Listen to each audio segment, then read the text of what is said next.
Thousands of years ago, people living right here in Georgia made everything they needed out of natural materials: stone, bone, wood, and skin. Today, some of those skills are carried on by Native Americans who want to make sure that the traditions of their ancestors don't die.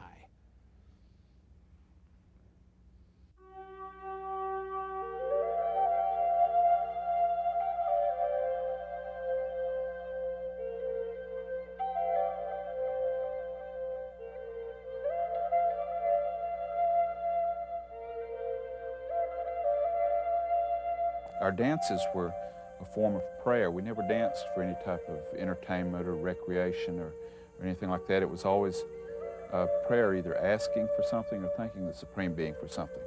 And when they danced, all the dancers would sometimes wear a mask like this, and then sometimes they would dance and only the lead dancer would wear a mask just to identify what the dance was.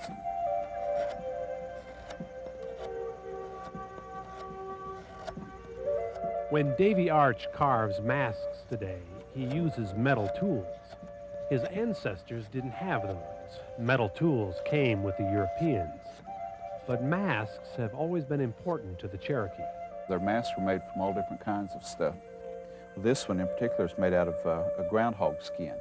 It's been cut into the shape of a wildcat mask. And this mask is made out of a couple different kinds of skin. I think it's part rabbit skin and part groundhog skin, and it's been painted up.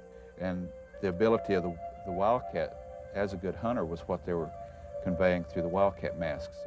Before going out on a hunt, Native Americans would dance wearing an animal mask. They believed the mask would help them become more like that animal. They would see with the eyes of the hawk. They would hunt with the courage and cunning of the wildcat. When the Christians put their hands together and bow their head, they're humbling themselves before they talk to God. Because our dances with prayers, we humbled ourselves by covering our face with masks.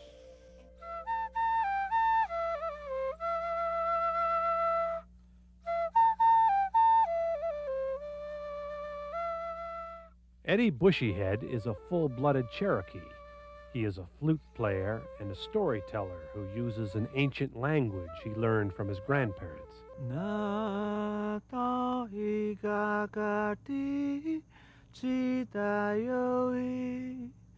that's all they spoke was Cherokee.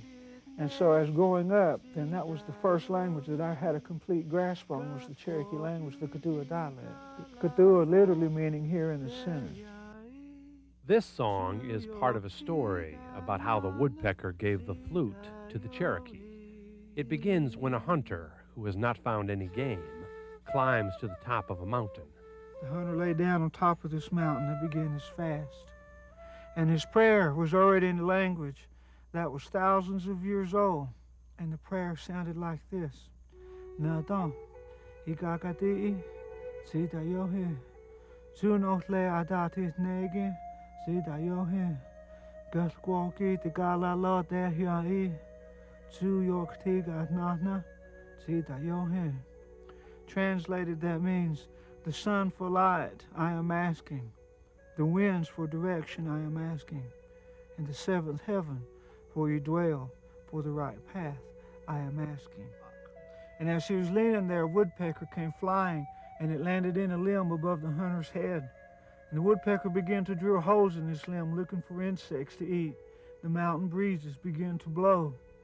And it drilled another, and it'd stand back, and the breezes began to blow. And it drilled another, and it drilled another, and it drilled another. So as the mountain breezes began to blow, it sounded like this.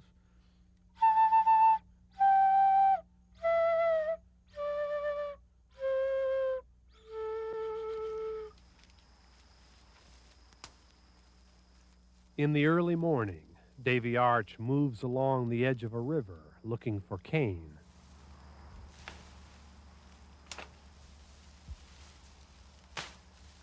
Cane was kind of an all-purpose material. They used it in their houses to build their houses with. They used it to make their baskets from. They've used it for their arrow shafts and their blow guns. This is a good example of what the river cane is used for. This is a blow gun, And the Cherokees are one of the few tribes, if not the only tribe of Indians in North America that used a blowgun.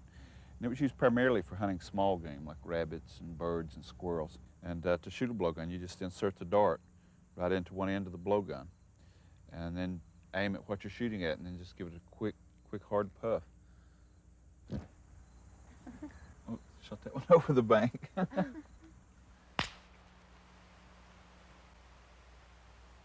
He makes tools the way his ancestors made them, with only river cane and a chunk of flint. The flint is as sharp as glass. Flint's one of the hardest stones on earth. It's right up there with quartz, and a lot of times it'll cut you and you won't even feel it until it starts bleeding. It cuts you so clean. And the art of flint knapping or tool making is something that was just common knowledge in the past. Both the men and the women knew how to do this, and a lot of times a woman would keep a chunk of flint like this at home, and if she needed a sharp knife, then she'd knock off a piece of the flint. And something that was very different among the Cherokees compared to a lot of other Indian tribes was the fact that the women took such a high seat in our culture. The women were the heads of our clans and the heads of our households. We had a council of women who decided all major issues like war and slavery and capital punishment, things like that. You can see how it's turning into a triangle shape. They had two kinds. They had real wide, square-shouldered arrowheads that were used for warfare. And then they would come off the arrow shaft when they would shoot somebody with it. Or they couldn't pull it back out because of the barbs on the back. And hunting arrows are just real slim, rounded-shouldered arrowheads. All right, when you hold the bow, just kind of hold it over to the side just a little bit.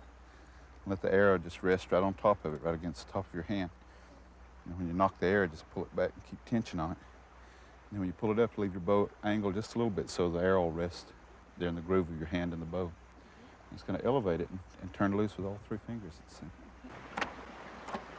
time. The one thing I like to stress about when I teach people our language is that there is no profanity. We can't curse in Cherokee. My dad, the Reverend Robert Bushy, had spent 17 years of his life breaking our language down grammatically so it can be taught. And this lady asked him, said, Reverend Bushyhead, did I understand you to say there were no Cherokee, no curse words in Cherokee? My father said, that's correct. And she says, well, what do you do when you get mad? And my father said, that's when we use your language for that.